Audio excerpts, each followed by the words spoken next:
All attendees are in listen-only mode. Good evening, everyone. Welcome to tonight's ASH webinar. I'm Ashley Height, and joining me for this webinar is Dr. Doug Thompson, who is the founder of Impact Dental Solutions and the Wellness Dentistry Network. He is an author, speaker, and a fierce advocate of oral systemic health, and we're really excited to have him present tonight. So thank you for joining us, Dr. Thompson. Thank you, Ashley. I appreciate it. When we look at the stomatognathic system, we often think of just the teeth, the temporomandibular joints, and the muscles of mastication. It seems pretty simple. And as dentists, we're kind of experts at the repair of this particular system.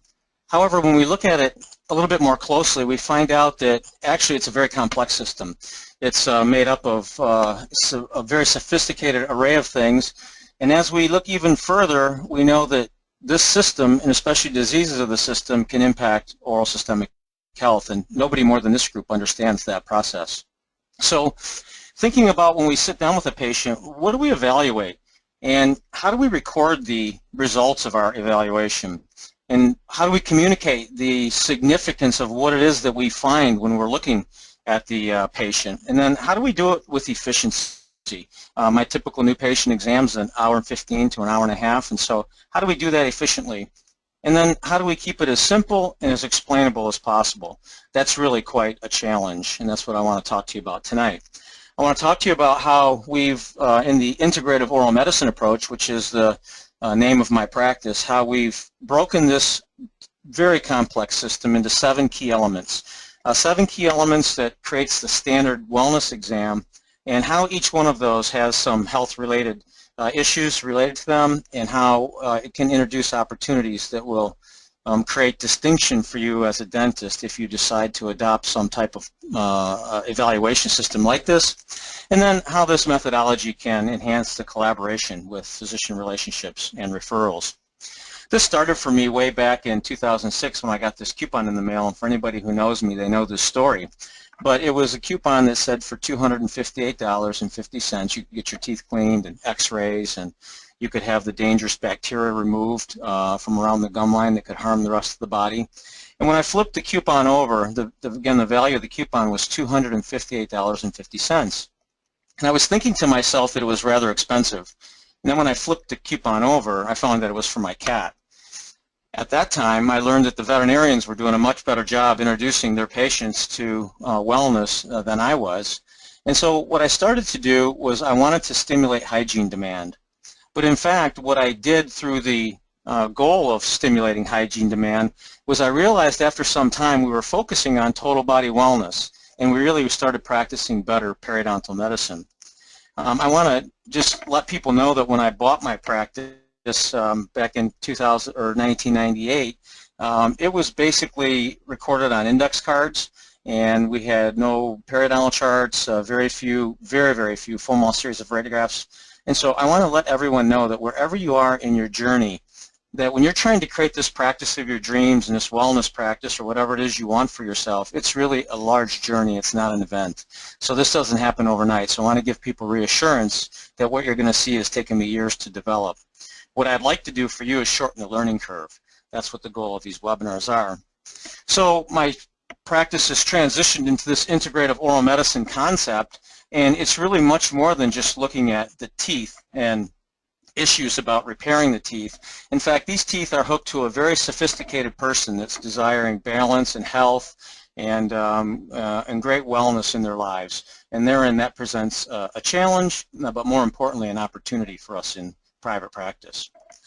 We know in 2004 we started to become very concerned about inflammation, and the Jack Callan book, The Inflammation Syndrome, is a really nice work that talks about how medicine is redefining heart disease as an inflammatory disease of the blood vessels, and that really people get sick and not being well because there's this constellation of related inflammatory diseases that really take down the system and cause disease. As you know from the picture on the very right, that we have this periodontal disease issue, and that's been a really big springboard for conversations about wellness and the bacteria that live around the teeth. And what we're really looking at is the cumulative inflammatory burden that's created by this process and how it contributes to that. So we're going to look at that a little bit closer when we talk about perio. And you know, this is what we're trying to prevent. We're trying to prevent these young people from taking these ambulance rides, or these young people that lose their lives 16 years earlier than maybe that they could have or should have.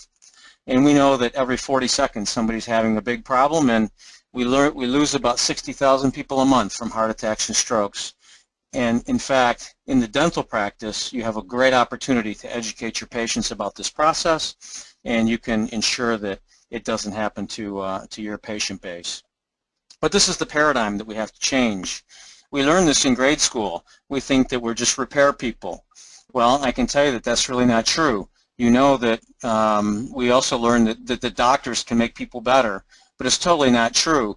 We have a huge role today in whole body health, and I want to outline how we've communicated that to the patient and how we hope that you might communicate that to the patient as well.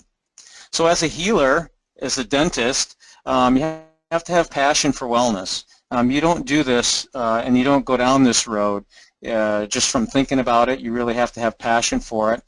And you have to recognize that some of the assistance that you're going to do with patients is in lifestyle management issues. It's not going to be in another filling or some other type of restorative dentistry piece. It's going to be through some lifestyle management tips and hints. And and as a dentist, as a healer, we have to understand risk-based treatment planning.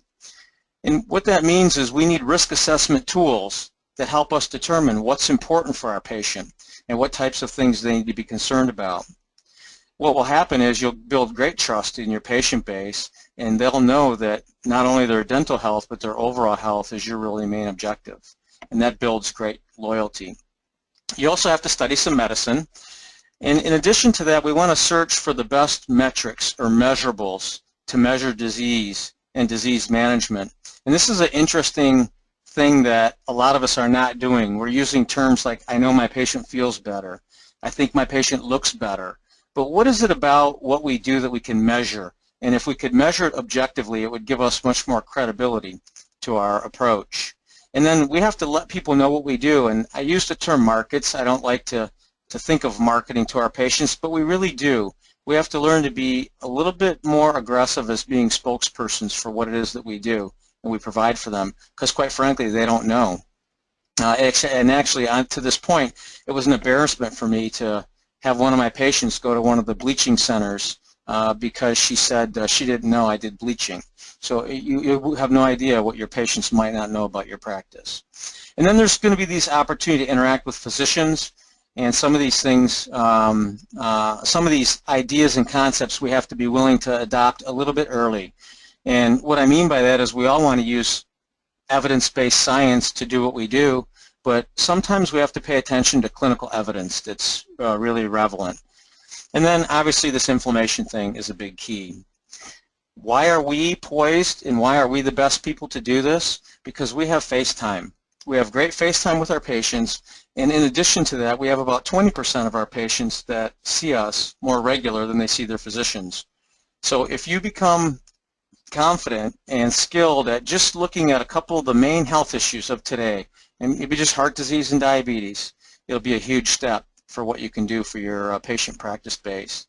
And then many of these diseases can be significantly influenced just by putting some moderation in one's life. And these lifestyle issues like hydration, nutrition, sleep, exercise, pollutant exposure, stress management, these are all easy things that we can have a few little things to say to our patients that make a big difference in the outcome of their overall health. The very graphic on the very right of your screen talks about how we have $153 billion in lost productivity to disease, and because there's 27 million of us seeing the dentist, there's a lot that we can do. We have to decide what type of medical screening we're going to do in the dental office. And this is an individual decision that everybody has to make. And those of us that belong to AASH and are involved in AASH know there's different providers in the group that have different comfort levels with some of these different tests.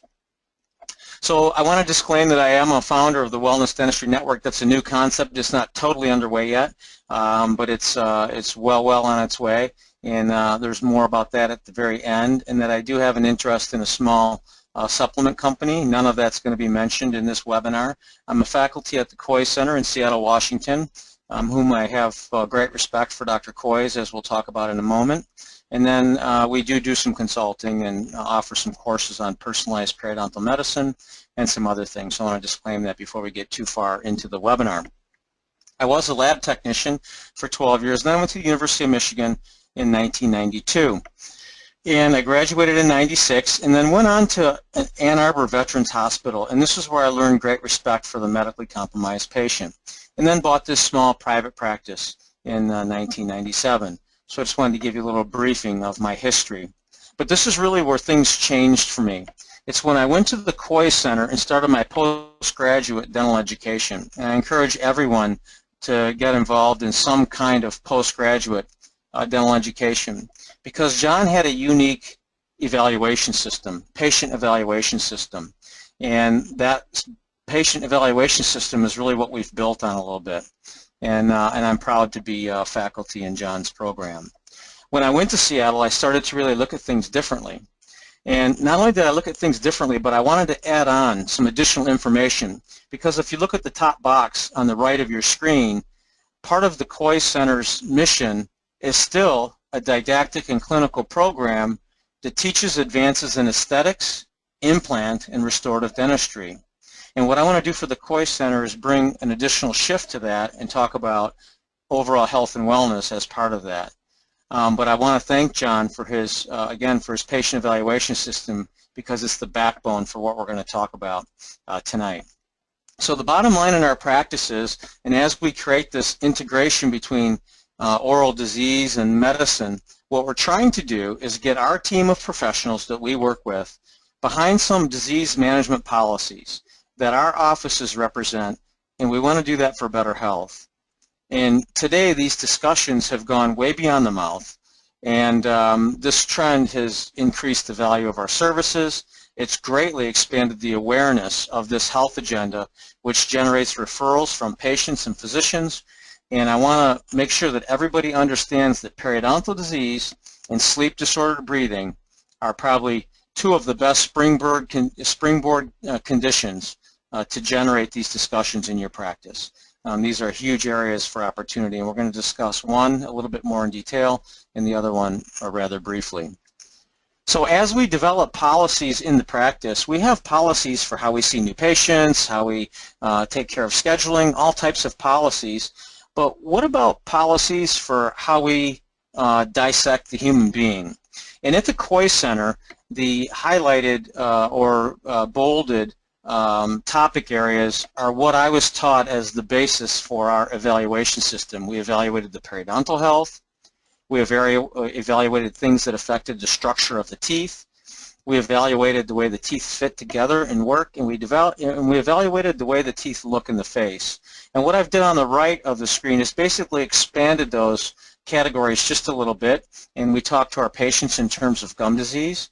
We've broken biomechanics down into cavities and biocorrosion. Biocorrosion takes in erosion, abrasion, and functional stress, and I'll share that with you in a few minutes. And then bite disease, our functional issues. And then we've broken out oral cancer and sleep apnea or sleep disorder breathing as two separate modules. And then obviously appearance is the last, and we'll spend the least amount of time talking tonight about appearance. So the integrative oral medicine way, these 7 key dental elements, again, are gum disease, cavities, biocorrosion, bite disease, oral cancer, sleep apnea, and appearance. 2 of them are driven by bacteria. All the other ones are driven by other entities. And we'll describe those again in a minute. So as we get into policy development, whether you develop a policy about a patient policy or a clinical policy, these are some ideas about, as I was developing a periodontal policy, what do you need? What's the anatomy of a policy? And you really have to agree on some things. What do you want for your patients as far as periodontal health? And this gets very specific in our longer course teaching. We want to map out how to get to these endpoints, and because that will guide the development of the policy. And then there's terms and tools that we use, forms and checklists, things that we use as part of the way we initiate this policy and as part of the policy. And we have to clarify that for our team. We have to clarify all these unclear definitions, like my staff wasn't clear about what bleeding means when it comes to periodontal management. And then there's implementation steps. Who does what? Who identifies the disease? Who hands someone off? How do we do this in practice? And then who's the executor? Who's responsible for teaching the policy to other people? And how do we do that? And then what do we measure? And this is a key point. These measurables are key because we want to measure things so we can confirm the validity of our policies, and we can determine if our policies are working or not working. So the clinical policies for the 7 key dental elements are part of the integrative oral medicine way. And again, to summarize, you need agreement, you need these tools and these definitions of terms, implementation steps, who's going to execute, and then measurables, and these lead to future policy refinement. So the key components of the policy, however, if you said and I said I want to develop clear policies in each one of these areas because I think it's going to really help our practice, it takes leadership. Somebody has to lead this, and it doesn't necessarily have to be the owner of the practice because many of these things are staff driven. So the leader has to state the vision, talk about what they want, and then the staff can carry out the policy and execute it. And then we have to have awareness. We have to have some way to create practitioner and team awareness and our patients to be aware of what it is that we're looking for. So we have created tools for that. And then there's elements of the diagnosis that must be there for every disease workup, if you will. So we have to decide what parts of the diagnosis do we need to use. And then we need to have a way of educating our patients. We need to talk to our patients in a way that they understand what a condition or a finding means to them, and what the relevance of that is. Because without that understanding, they won't budge. And then we have to develop treatment and treatment protocols that work and maintenance protocols that maintain disease stability. So these are the components, and as you're thinking and as I'm discussing the policies and these key elements of these policies, we have to be thinking that all these things are necessary to create executable policies that work. So as we grow into the wellness practice model, we know that periodontal or gum and bone disease it leads us to a whole body inflammation discussion. We can talk about heart disease, we can talk about diabetes, we can talk about other rheumatic illnesses, and that this disease may affect these diseases, or there's a bi-directional relationship with these diseases. That's what we're trying to do. In cavities, we can talk about people that have cavities. They might have oral pH issues. They obviously are making food choices that support the cavity process. Different acidic beverages and rinses. We can discuss a microbial imbalance. Believe it or not, there's also some heart disease relationship. In biocorrosion, or this notching around the cervicals of the teeth, we can talk about acid reflux, xerostomia, how the characteristics of the saliva and the buffering capacity and things like that. Diet, the abrasivity and type of paste. These are all spin-off discussions that we can have from these areas. Obviously, when we're looking at how the teeth chew, we have to eat good food in order to be healthy. And so the bite is significant for digestion, diet, gut bacteria, oral cancer. There's issues about health and lifestyle ramifications of that lead to oral abnormalities. And then in sleep disordered breathing, this is a big growing area, and it's many spin-off health issues from sleep disordered breathing. And more importantly, I'm not going to discuss it any further in the presentation tonight, but be very aware that early identification of growth abnormalities in children is critical for us to be to really honor sleep disordered breathing and airway management. And we have a big opportunity in dentistry to help people with that. And then in appearance, again, it's more psychology and psychosocial issues of their perception of their appearance. So as we talk about what we evaluate and how do we record the results we're evaluating, how do we communicate this to the patient? And it's overwhelming. There's a lot of things to think about, and obviously the picture that's already been painted is it's a much, much more complex system than what it seems. And how do we do this? What we've done in practice to make it very, very easy for us is we've developed personalized risk assessments in each one of the 7 key elements, and we've developed a personalized assessment summary. Now, when a patient comes in for a new patient examination, at the end, they get a page per element that has every possibility that they might need to manage that disease. Perhaps it's coming back for a more extensive consultation. Perhaps it's coming in for a more frequent cleaning. I'll briefly describe some of these as we go through. But the communication is key. And here's a study that supports what it is that I'm talking about and what I'm leading up to. This study talks about, this was looking at periodontal disease and what happens when we give patients customized, personalized risk communication type information. And the question was, is personalized risk communication helpful in supporting a patient's adherence with health advice? And the answer is conclusively yes.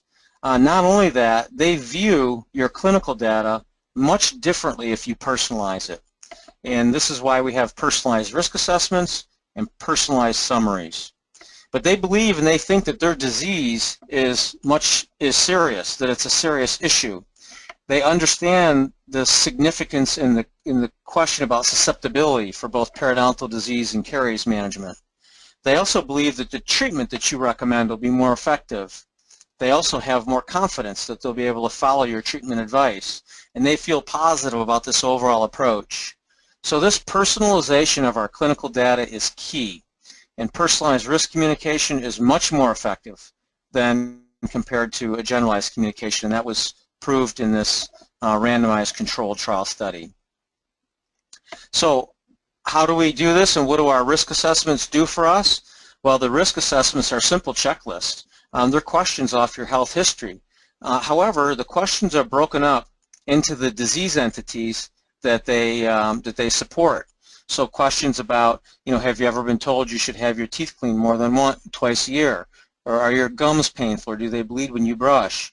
Have you ever been treated for gum disease? These are simple risk assessment tools that when patients check yes to these, you have an idea and they have an awareness that there's a problem or there could be a problem for them. So what does it do? Item number 2 on here, it creates awareness for the patients and your teams about the areas that we assess, and it guides patients to say something like, I think I need to be looked at more carefully in that department, because they start to understand it. And it gives them a great understanding of what they need to be concerned about. And the risks, the personalized assessment summaries that they get at the end of the new patient examination, they know very specifically if they have a condition or they don't. And there's another thing that I would ask dentists to consider, and that is to stop doing procedures that are based on insurance payout systems and not based on risk management. If your patient is really low risk for periodontal disease, then perhaps they don't need to come in 3 times a year, or some of my patients don't even come in twice a year. They haven't had periodontal disease in 40 years and they're perfectly healthy. So we need to personalize their care. We do that based on this assessment. And so these assessments outline the treatment, the education, or the management strategy that they need, and these are simple checkbox systems. And then they clarify what health issues, what oral health issues is very important, and this also guides the decision of what paste are we going to use, what rinses are we going to use, what treatment protocols are we going to use. It's all based on their personalized assessment. And when they leave with this in writing, they very much understand what their concerns are. We have these developed for each one of the 7 key element areas. And again, it's specifically for them. This form is not meant to be not written on. It's meant to be write in a few words, but it's easy. You can do this whole system in an hour and 15 minutes is enough time to do the complete assessment. So a key concept, and again, back to the COI Center, a key concept, and it's item number 1 in the box on the bottom, a key concept that's been taught in Seattle is the idea of finding these metrics. What can we measure and remeasure? And I wanted to look at what could we measure and remeasure as it relates to these 7 entities, and it would help me manage the patient's health. And again, I wanted to mention we're trying to use evidence-based concepts in practice, but sometimes when I see great clinical significance, I can't wait for the right randomized study. I was using these personalized risk assessments before that recent study came out validating that methodology, but I'm glad that it's been validated because it's worked in practice beautifully. Why use metrics or measurables to guide our management strategies? Well, it's really nice to do that because these metrics can help us in our diagnostic phase, help us in our treatment phase, it can help us with disease maintenance, and then you can accumulate these things over time. The idea behind the Wellness Dentistry Network is maybe I could accumulate a big body of this information and it would help us change our treatment protocols. And because that's what item number 5 suggests, that metrics can really help us either validate or disprove some type of strategy that we're using. And obviously, metrics to the patient can further personalize clinical data, which is important. And physicians, if you're going to work with physicians, they understand metrics or measurables. They understand tests, and it really, really helps them to see pre- and post-test results because it really changes their attitude about how you practice and manage your practice. And then this is a topic for future discussion, but there's a ton of additional opportunities to promote wellness, and part of our network is looking at methodologies for early disease detection for heart disease, hypertension, metabolic syndrome, insulin resistance, and diabetes, and then disease identification and management of some of these other areas, including some lifestyle management issues like hydration, nutrition, exercise, stress. And then 7's a big one, proper and improper supplementation. You have a lot of patients that are not supplementing or that are improperly supplementing. And then pollutants, both metals like mercury and dietary pollutants. And in my particular area, I'm in Detroit, Michigan, we have high humidity in the summertime. So we have mold problems, and some people have mold testing that is unbelievable how much inflammation that can cause. And then compounding in dentistry. We have a neat opportunity to do some compounded things. We're doing a lot now with compounding medications in periodontal disease management. So these, I'm going to take a brief look now at each one of these. And again, I wanted just to remind everybody that to put these policies in place takes leadership, a methodology for creating awareness, and I'm going to smatter some of that in along the way as we discuss these areas, and key components of the diagnosis, how we educate our patients, and then obviously our treatment and maintenance. Much too much information to go through in the half hour that we have left, but again, just a little brief introduction of each one of these. The gum disease, again, we have a disease, a risk assessment form that creates good awareness for people. We also use these at trade shows and in marketing opportunities. They're nice to let people know what we're about. And then again, the personalized assessment that's at the end of the new patient appointment. In the world of gum disease, we used to be concerned about tooth loss. We know that 10% of our patients are going to be pretty healthy, and 80% have some concern about some kind of whether it be a small amount or a large amount of bone loss, and 10% we know are very aggressive, have very aggressive disease. But we also are concerned about inflammation and the effect on systemic health. And this starts at a much earlier stage than bone loss. And so I don't want you to look too much at the current model, which is the green, yellow, and red box right now. But just if I were going to develop a gum disease policy in practice, we know we got to create awareness about this total health issue as it revolves around gum disease. But I want to briefly introduce a new concept in periodontal disease diagnosis, and this is one of our measurables.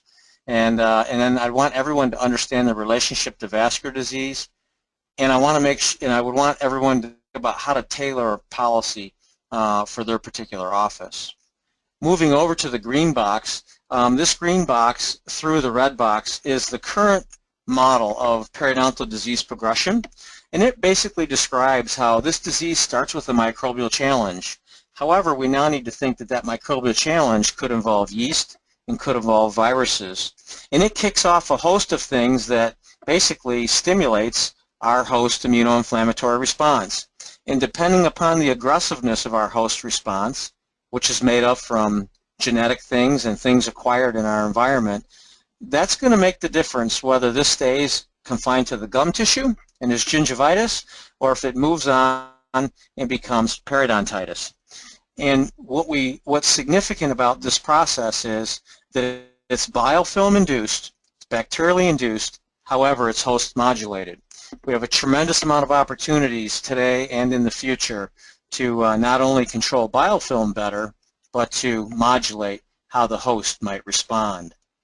And I want to summarize the concern about is there a link or is there a relationship between cardiovascular disease and periodontal disease? This was a review paper, and it was very nicely done. And if we look at the box on the lower left, it talks about how a component of cardiovascular disease involves the innate adaptive immune system, much like our host immunoinflammatory response. In addition, the link between periodontitis and atherosclerosis is based on these mechanisms stimulated by bacteria. So again, it's a very similar disease process to what happens with periodontal disease. And just to summarize, this review paper looked at 40 papers that looked at how periodontal disease affects vascular biomarkers, 16 papers on how periodontal disease affected different blood characteristics, 19 papers on antibodies, and 22 papers on the role of periodontal disease in the relationship to lipids. And so there was 97 papers in all, and it was absolutely conclusive that periodontal disease has an effect on this whole process. So what's the new concept? And it's really not so new, because I know as part of AOSH we've been introduced to this. However, I'm amazed at how few people pre-test and post-test their periodontal patients. And in fact, many don't ever post-test. And I really want to encourage you to use that as a viable metric. So we want to use this and look at this microbial challenge for every active disease that we treat. And what I wanted to show on the right is that we're expanding our companies that do this. These three charts are represented by 3 different companies that all use very sophisticated science to measure the microbes, and they're very valuable for us to use in our clinical practice. And I believe every active periodontal disease, we should find out what the microbial challenge is, and we should be thinking about yeast and viruses as part of our evaluation. Using this in practice, we can use this to take a diseased person on the left, and the periodontal chart represents a certain type of bleeding that we talk about in our one-day programs. And on the left, you can treat that patient to a much healthier disease state as evidenced by the periodontal chart and the gingival profile picture, and you can also see a significantly changed microbial profile as well.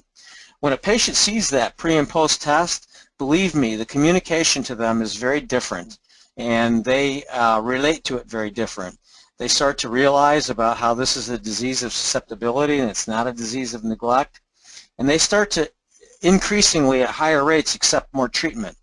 And then you have a chance to find out how well your treatment protocols work, and so you can really change how you treat the patient.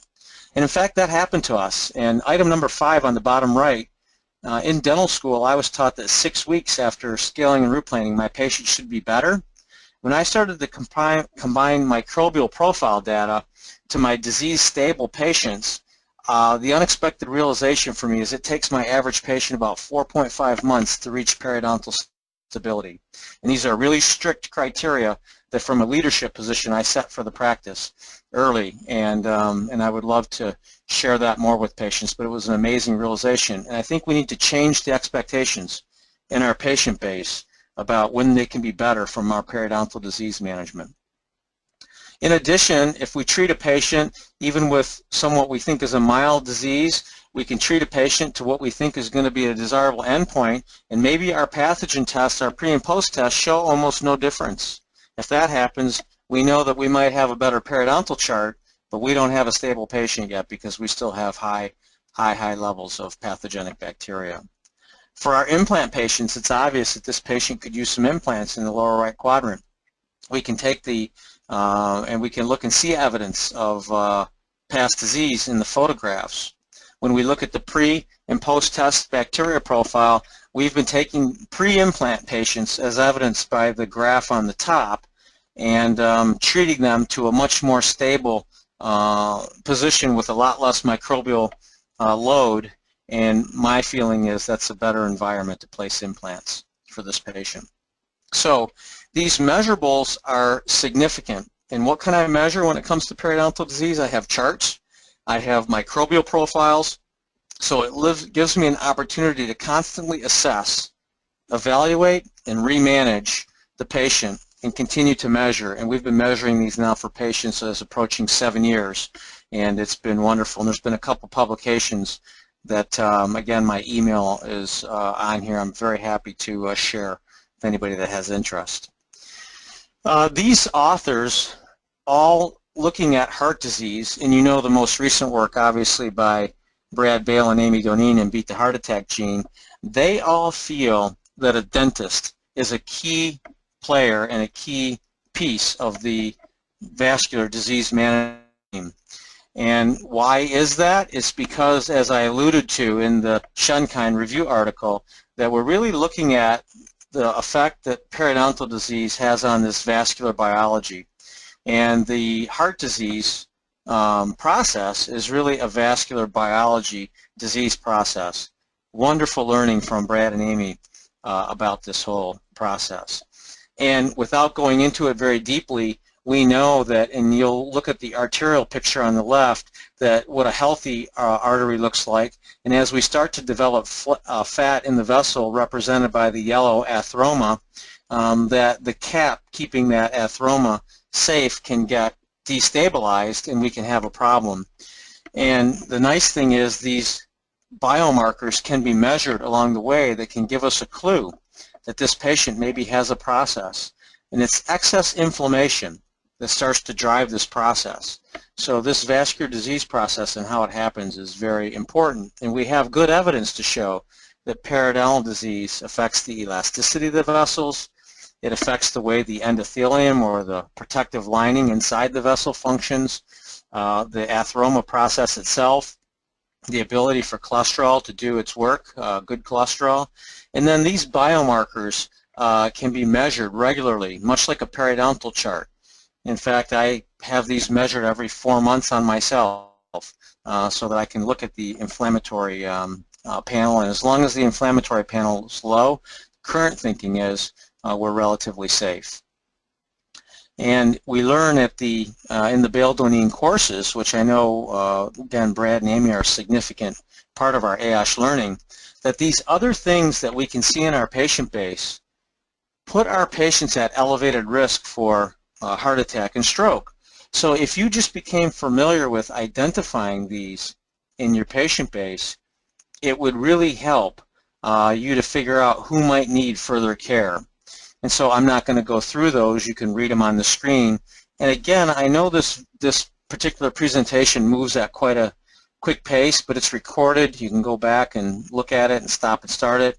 So I really wanted to supply a lot of information. So looking at these different things in our patient base helps us learn who to refer and who not to refer. And I'll show you what I mean by that. This was Joan, a patient that presented to my practice not long ago, and she had a little bit of increased adipose tissue around the abdomen, which is inflammatory, and she was struggling from diabetes, and she had rosacea and a little bit of arthritis. She was also hypertensive. She had reflux disease, but she had a tremendously active periodontal disease. Now, because periodontal disease, if you remember in that microbial challenge box, could be generated by yeast, microbes, or viruses, this bacteria chart didn't look overly impressive. However, it still had some pathogens that I would prefer that she not have, and the threshold levels aren't as significant to me. So I told Joan, I think you should go, and I really would be interested in your vascular disease status. Do you know what it is? Joan was 69 years old. She said no, she didn't know. So Joan visited a physician, and I'm not going to, in the interest of time, I can tell you don't need to see the test results. You know what red, yellow, and green means, and so if you see some red, that's probably not good. But more importantly, I wanted to let you know and share with you how Boston Heart has dissected this report into very easy, understandable terms, and how they educate the patients and how they start to tell patients that vascular disease is a disease of 4 main entities: lipids, inflammation, metabolics, and genetics. Sounds a little bit familiar to our periodontal disease process. More importantly, look how they educate Joan. And I'm going to just read this brief thing about cholesterol. But in the bottom left, it says, Joan, think of it like this. Too much bad cholesterol is like garbage building up in the street, blocking traffic. Your good cholesterol acts like strong garbage collectors and large dump trucks that pick up and remove the garbage. Bad cholesterol, keeping the streets clear. This is a great way of explaining this to Joan, because if you look at what I just circled in the middle of your screen, she has a severe dyslipidemia. And so that tells Joan that she has the building blocks of atheroma and that she's in danger and really needs to have that managed. In addition, when you look at her inflammation panel, Joan has inflammatory biomarkers that put her at significant near-term risk that are much, much too high. So if you look at how they communicated with Joan, they basically told her straight out, Joan, if you have a blockage in your artery wall lining, you're at high risk. As a matter of fact, if you don't address the inflammation, you have an increased near-term risk, 1 to 6 months, of a heart attack or a stroke. This is very personalized, relevant information to Joan, and I can tell you she's a changed person as a result of a dentist sending her to a physician. And this is the kind of relationship that I hope we can foster. Looking a little bit at cavities, again, we have a cavity risk assessment, and we have a personalized cavity assessment for when they leave after the evaluation. And cavities come to us in all shapes and sizes, different levels of severity, but there's significant oral imbalance and microbes when they have this disease. So one of the things that we want to do is talk to our patients not only about the local factors that it can have to significant dental destruction, loss of posterior teeth, and severe problems from caries, but also this systemic idea. And this was one paper that talked about how if patients have a positive rate of strep mutans, that if they have strep mutans, that in these cardiovascular specimens, 78% of them had strep mutans in the cardiovascular blockage. So these are significant bacteria that also cruise around through the system, and it's something that we need to be aware of. They're just also not healthy. How we educate our patients is with graphic pieces, and so this is a little tip on dental education, but we post different graphic pieces that we've created. These are the kind of pieces that we customize for people, but these are different things that we do to help educate our patient. We post stuff in the practice. We have obviously our risk assessment and our personalized assessment tools. We give out books, free books. The caryfree.com company has nice books called Balance, helps patients understand if they have an oral imbalance. And then we're always discussing the transferability factor. Patients are fascinated to learn that this disease is transferable. And again, these tools are available through our network. Also, some cavity-causing bacteria stop the production of nitric oxide. Nitric oxide, there's not a large amount of this made in the mouth, but some is. And this nitric oxide is made from foods we eat, from healthy bacteria. And when we have strep mutans and cavity-causing bacteria, we can eliminate or we can diminish the ability of these bacteria to do this. So we like to share with our patients that have caries how to increase their nitric food-producing products, and then obviously how to obviously eat healthier in a number of ways. But Dr. Kahn, who's a local physician to the Detroit area, has a book, The Whole Heart Solution, and he's a vegan and a vegetarian. And so we encourage our patients to, and many disease entities, to move more to a plant-based, low animal intake diet. And he actually has a recipe in his book on how to put load nitrates on a plate with all vegetables. It's a nice thing. Patients enjoy that. A couple things about management strategies for cavities. We know it's a disease of susceptibility, so patients feel a lot less guilty when they learn that, and that there's a transferability issue, and that you need the right environment for cavities, so it's usually an oral imbalance, and that there's rinse systems and chew systems now that we can use to change the alkalinity of somebody's mouth, and we can remineralize the teeth, and we can modify the diet, and I think everybody's aware of that. Easy thing to do. And then there's maintenance products to help manage the disease as well. Biocorrosion is a little different entity. Again, I broke the Coy's topic of biomechanics into biocorrosion. And biocorrosion is this gumline notching. And the Grippo article, this John Grippo article about abfraction, abrasion, biocorrosion, and these non-cervical lesions is a very good article that lets us know that these are multifactorial lesions, and they're not just caused from occlusion, they're not just caused from your dentifrice, and they're not just caused from erosion. It's really a combination of these. So it's chewing stress, acidity from our stomach, and the abrasivity from certain paste. And these come in all different shapes and sizes. And when we see this, we know there's an oral imbalance, and so we want to start talking to our patients about the management. And this biocorrosion, the big key here is when do we repair them and when do we manage them? And when we don't have a good measurable for this other than photographs and our visuals, because we can fix them, we can repair them, and we can somewhat stop the process. However, we take away the ability for gum grafting if we do that, and it'd be nice if we could catch them early and stop the process. So these are some basically an education graphic that we use in our patient base for biocorrosion. In bite disease, this is really pretty simple. Again, there's a risk assessment tool for awareness and for marketing, and then there's a personalized assessment for when they leave that day. And this comes in all shapes and sizes, and we're experts at, most of us are and can be experts at repairing this. However, this is a very sophisticated system. And what I recommend in the world of occlusion and bite disease is to get some additional education. And one of the things that we want to be aware of is whenever we see wear or attrition that's not commensurate with the patient's age, we got to start thinking, what caused this? Is it active or stable?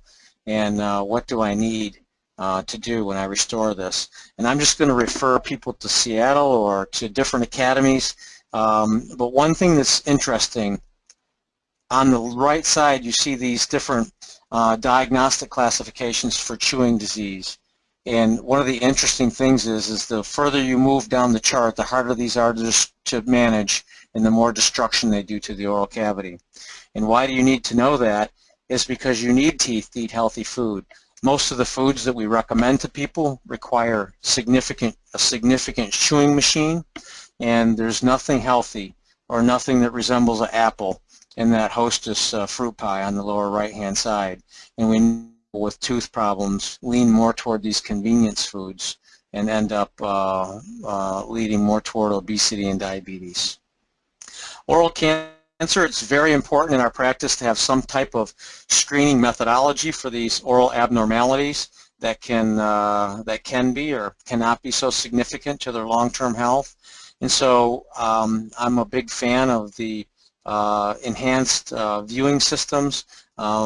They all work off of a similar principle. However, we've moved to mostly oral ID lights in practice, and this is huge for patients' perception of your care and your carefulness in evaluating them for oral cancer. And it's very important to have a policy for oral abnormality screening in practice. So if you don't have that, I really significantly encourage it. In the world of sleep apnea, again, I mentioned earlier how this is moving to sleep-disordered breathing and basically airway evaluation. And as we make our assessments, one of the simplest things we do in our patient base is just ask a simple question: do you snore? And 71% of people that snore can have some significant airway issues, whether it's interrupted sleep, and for sure the bed partner for somebody who snores is losing sleep every evening. So it's an important evaluation, and it's important to give people a methodology in your practice, a measurable, to figure out do they have an issue or not. So as screening tools in the practice, we started with them bettas. We've now moved to watch PATs, but I really think it's important, whether it's pulse oximetry, some measurable methodology that you use as part of your airway management policy to help identify who might be at risk for this disease. And then this is a great way to collaborate with physicians. I usually refer them back to the primary care physician, who then signs a referral to a sleep doctor, and through that collaborative chain, I've come to be able to work with these physicians much more readily. I don't just directly refer them myself to a sleep doc. I usually do it through their primary care physician. And then in the world of appearance, this is quite maybe self-explanatory. Most of us in dentistry have a huge cosmetic or awareness of appearance issues. But one of the things that we don't often think about is what happens and what the psychosocial impact is to a 14-year-old boy with this kind of dentition. And this was a paper that talked about the impact of people with different types of, this was amelogenesis imperfecta, but we don't realize, and this could be disfigured teeth, this could be misshaped teeth, we don't know, and sometimes we don't ask patients enough questions about how they feel about their appearance, because these people go to great lengths to avoid relationships in public. They can become very nervous in social interactions. They feel very poor about their facial attractiveness, and it really affects their ability to assimilate.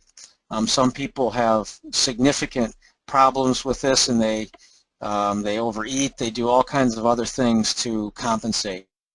So we have a depression questionnaire and some anxiety measurables that we can use to help get people further help on a psychological basis, as well as obviously what we can do for them orthodontically and cosmetically and through our rehabilitative care. So we have these other areas in addition that I surely don't have time to go through tonight, but again, this is a much more as part of our wellness practice. We have policies for each one of these other areas as well, but these 7 key things that we went over are specifically dental related, and I wanted to make sure that you had a little opportunity to see how these things can be used to introduce different health-related topics, how the process, the study that validates the personalization and the personal discussion, how that creates distinction for how you evaluate your patients, and then how you can increase the physician relationships, because each one of these entities, there's often an opportunity for a cross-referral for some issue, whether it's gastric reflux or sleep apnea or oral cancer. There's a lot of opportunity to collaborate. So I think that the communication piece is key, and these personalized assessments are absolutely key for how we do this, and this has significantly helped create the understanding in our patient base for how we do certain things. And so this study, again, I just wanted to review it because this is a bigger piece of the psychology of what we do for patients than I originally understood, and I really want to make sure that people understand how critical the personalized risk communication is, and how your patient perceives what you're going to do for them, and how effective your treatment is. So I would encourage people to, this is open for questions. We're just a few minutes early, but I'd like to open this up for questions, and I think Ashley can narrate that for us, but I would be happy to help anybody if they contact me personally, and most of you people know how to find me. Great. Thank you so much, Dr. Thompson. As we wrap up here, go ahead and, like Dr. Thompson said, go ahead and add any questions that you may have for him into the questions panel. Yeah, Ashley, one of the things that happens, one of the things that typically happens is people ask me, I don't think you can possibly, examine a patient in an hour and 15 minutes. And I don't know how people do it or how we were taught to do it in dental school, but having a really guided clinical evaluation where you can fill out something for the patient to take with them that day as they leave the practice has been really key. So I want people to have confidence that this can be learned. It doesn't have to be tremendously difficult. And in many instances, our assistants can come in and share health-related information with our patients. And in our practice, we've created some additional rooms where assistants and other health educators can take people and talk to them about some of these different things. So it doesn't all have to be taken up and managed in the doctor's chair time. If you have a very busy practice where you're so busy with restorative care you can't possibly pack another thing in, then maybe more intense wellness conversations aren't going to be for you. But I do know that patients are extremely receiving of the information, and they change how they view your practice, and they refer other people for that type of management. Yeah, okay, great. I do have a question coming in here from Debbie Sabatini. It says, congratulations on a great program. How can I get more information about your courses? Yeah, it's my email, just drdug@ioralmed.com. You can go there, wellnessdentistrynetwork.com, all one word. You can get a hold of me there as well. But and then also I'm listed at the Coy Center. We have 2 courses coming up at the Coy Center, two-day courses. One's going to be in November 18th and 19th, and there's another one in April of next year. And anybody could contact the Coy Center, for that information. But Deb, thank you for mentioning that. Yeah, we also have a follow-up question from Debbie. She says that, would you find that more medical physicians are open to collaboration with dental profession? There's no question that that the medical profession is very open. However, I think we have to be cautious as to how we approach them. And one of the ways that we've been incredibly successful dealing with physicians is asking them to help us manage the patient. In other words, I don't go to a physician and tell them what I can do for them or how I'm going to make their patients healthier. I don't do that. There's enough diseased patients in my practice that all I have to do is find the patients with the diseases, and then basically ask the physician if they will help me manage that patient. And then when they see the metrics that we use and that we're measuring things and we're really putting thoughtful effort into how we treat the patients, we just gain significant credibility with them, and then they start to respect what you do, and then the referrals just start trickling in. And pretty soon you have a network of physicians that really trust you and refer to you. So Deb, to answer to your question, absolutely. They're very open, but I think they have to be approached cautiously. And physicians are very busy, and we have to be very courteous of their time, and asking them for their help is a nicer way than I've never been successful trying to do a webinar for a team of physicians or anything like that. Although I do a program in the American Academy of Oral Systemic Health to a group of physicians, but they're captive like anybody who's on this webinar. They want to listen to it. So that makes sense. But yeah, and anybody can email me with questions. I'm happy to field more of those.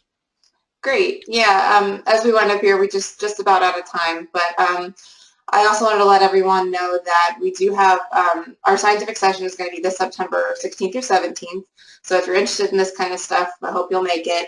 We do have a contest going on right now that if you register before June 30th, you'll be entered to win free registration for next year. So that's a pretty cool little contest we've got going on. So let me check one more time for any last minute questions. I think we're good. Thank you again, Dr. Thompson. I really appreciate you taking the time to talk to us today. You're welcome. Thanks for having me. Great. Have a great night, everyone. We'll see you at next month's webinar, which will be June 15th. We'll see you then. Good night now.